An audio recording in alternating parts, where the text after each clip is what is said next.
Вітаю, шановне господарство. У ефірі «Новини дня» Анастасія Русецька. Запрошую. Былы кіраўнік партыі БНФ Рыгор Кастусёў на волі. Дачка палітыка Галіна Антончыка павяла выданню «Наша Ніва» пра першую гутарку з бацькам. Гэтак Рыгор Кастусёў быў вельмі рады аказацца на волі. Выглядаў добра і усміхаўся, бо апынуўся ў дома і пабачыў родных. Вызваленне палітык звязвае з законам аб амністыі, які набыў моц учора. Кастусёў быў за кратамі з красавіка 2021-га. Яму прысудзілі 10 гадоў пазбаўлення волі ў межах палітычна матываванай справы аб змове з мэтаю захопы улады. Віны Кастусёў не прызнаў. Ужо ў няволі ў палітыка выявілі анкалагічнае захворванне. Агулам праваабаронцам вясны дакладна вядома пра 9 палітычных вязняў, якіх 3 ліпеня вызвалілі паводле амністыі або праз памілаванне. Акрамя Кастусёва гэта 3 жанчыны і 5 мужчынаў. Імёнаў пакуль не называюць. Напярэдадні вызвалення цяжкахворых апанентаў уладаў анансаваў Лукашенка. Беларусь сталася чальцом шанхайскай арганізацыі супрацы. Адпаведнае рашэнне падпісалі ў Астане падчас паседжання Совету кіраўнікоў дзяржаваў ШАС. Уважаемые главы государств, решение о полноправном членстве Республики Беларусь в Шанхайской организации сотрудничества принято. Уважаемый Александр Григорьевич, искренне поздравляю вас. Прэзідэнт Казахстану Касым-Жомарт Такаев заявіў, што Беларусь за кароткі час выканала ўсе працэдуры для паўнапраўнага ўдзелу ў арганізацыі. Беларусь сталася 10-м чальцом ШАС. Аналагічны статус у арганізацыі маюць Індыя, Іран, Казахстан, Кітай, Кыргызстан, Пакістан, Расія, Таджикістан і Узбекістан. Краіны ШАС у сукупнасці ствараюць чвэрць усесветнага ВУП. У іх жыве больш за траціну насельніцтва планеты. Шлях Беларусі да ўступлення ў арганізацыю заняў 1,5 дзесяцігоддзя. У 2010-м наша краіна атрымала статус партнёра, у 2015-м статус назіральніка.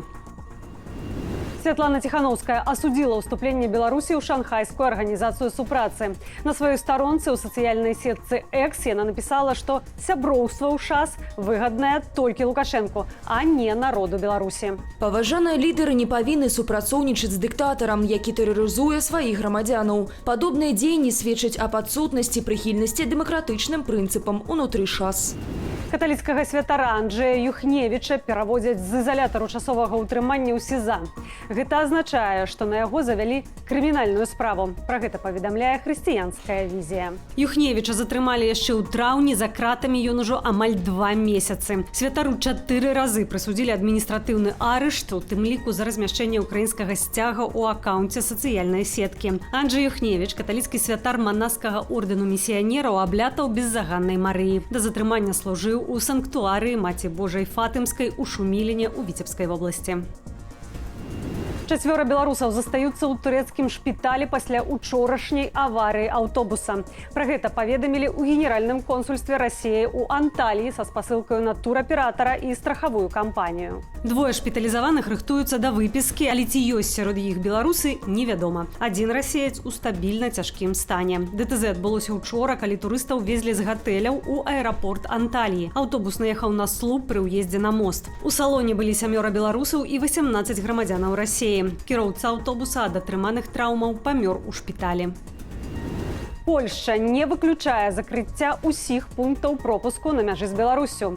Пра гэта заявіў міністр унутраных справаў і адміністравання Польшчы Томаш Сімоняк у інтэрв'ю Polsat News. Палітык не сумняецца, што мігранцкі крызіс на мяжы рэгулюецца ўладамі Беларусі. Нягледзячы на зніжэнне колькасці спробаў парушэння апошнімі тыднямі на 30-50%, гарантыяў, што надалей іх не стане болей, няма, азначае Томаш Сімоняк. Зніжэнне колькасці правакацыяў ён звязвае са стварэннем буфернай зоны на польскім баку мяжы, а таксама з канцэнтрацыяй лукашэнкаўскіх спецслужбаў на ўнутраных праблемах напярэдадні святкавання Дня незалежнасці. Паводле Сімоняка, канчатковае рашэнне выпрацоўваецца і галоўны крытэр не нашкодзіць інтарэсам Польшчы. Раней пра ідэю закрыць мяжу выказваўся міністр замежных справаў Радослаў Сікорскі. Ён адзначыў, што гэта датычыць толькі грузавога руху. Ускладняць жыццё звычайным беларусам і палякам урад не збіраецца. Адміністрацыя Байдена вылучыла новы пакет вайсковай дапамогі для Украіны. Яго памер 150 мільёнаў долараў. Пра гэта на брыфінгу заявіла прэс-сакратарка Белага дому Карин Жан-Пьер. Новый пакет месціць ракеты паветранай абароны, боепрыпасы для сістэмаў «Гаймарс», ракетныя сістэмы, артылерыйскія снарады і іншую зброю са складоў Пентагону. Дастаўка ва ўкраіну павінна адбыцца бліжэйшым часам. Гэта 7-мы пакет вайсковай дапамогі з красавіка, калі Кангрэс зацвердзіў новае фінансаванне на гэтыя мэты. Зеленскі заклікаў Трампа публічна падзяліцца мірным планам і даў яму на гэта 24 гадзіны. У інтэрв'ю Bloomberg TV прэзідэнт Украіны сказаў, што патэнцыйна гатовы сустрэцца з Дональдам Трампам і ягонаю камандаю, каб выслухаць іхныя прапановы. Калі ёсць рызыкі для украінскай незалежнасці, мы хочам быць да гэтага гатовымі, сказаў Зеленскі і зазначыў, Украіна хоча разумець, ці будзе ў лістападзе мець магутнае падтрыманне Злучаных Штатаў. Тым часам у Крамлі адмаўляюць перамовы Трампа і Пуціна аб Украіне. Паводле палітыкаў, імаверны кандыдат на прэзідэнта США Дональд Трамп абдумвае угоду наконт хуткага завяршэння вайны ва ўкраіне, у межах якой НАТО павінна будзе абавязацца спыніць далейшае пашырэнне на ўсход і не прымаць у свой склад Украіну і Грузію. Акрамя таго, вядзе перамовы з Пуціным пра тое, якую частку захопленай тэрыторыі Украіны можа захаваць Расія пасля меркаванага пагаднення аб заканчэнні вайны. У Вялікай Брытаніі ўпершыню за 14 гадоў можа змяніцца ўлада. Сёння там галасуюць за дэпутатаў парламенту. Паводле апытанняў замест кансерватара Рышы Сунака новым прэм'ер-міністрам можа стацца лейбарыст Кір Стармер. Паводле прагнозаў лідаруе лейбарысцкая партыя, а вось кансерватарам ніводнае сацыялагічнае апытанне не абяцае больш за 100 месцаў у палаце грамадаў з 650. Цяпер у іх 345 месцаў. Больш за тое, кансерватары нават могуць саступіць другі радок ліберал-дэмакратам упершыню ў гісторыі. А ўжо ад 22-й гадзіне паводле брытанскага часу абвесціць вынікі экзіт-полаў. Звычайна яны даюць дакладную карціну таго, як выступілі асноўныя партыі.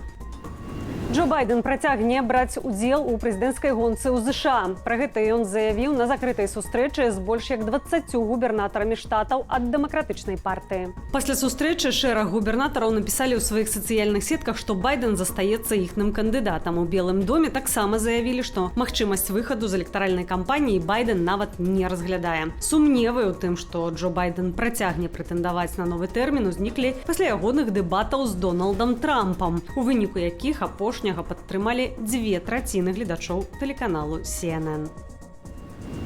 Злучаныя Штаты Амерыкі азначаюць Дзень незалежнасці. Роўна 248 гадоў таму, 4 ліпеня 1776 года, была абвешчаная дэкларацыя незалежнасці, паводле якой калоніі Вялікай Брытаніі аб'яўлялі пра стварэнне дзяржавы. Гістарычны дакумент захоўваюць у спецыяльным кантэйнеры з умацаванага шкла ў Вашынгтоне. Святкаванне незалежнасці праходзіць на фоне перадвыбарчага ажыятажу ў краіне. У лістападзе амерыканцы пастановяць, чый палітычны курс ім бліжэйшы – Джо Байдена або Дональда Трампа. Аднак сёння думкі амерыканцаў скіраваныя на іншае. У гарадах ладзяць парады, запускаюць салюты, мясцовыя ўлады арганізуюць музычныя выступы, канцэрты і фестывалі. На гэта ў мяне ўсё. Калі глядзіце гэты выпуск у Ютубе, заклікаю ставіць лайкі і каментаваць, калі для вас гэта бяспечна. Для вас працавала Анастасія Русецкая. До сустрэчы заўтра.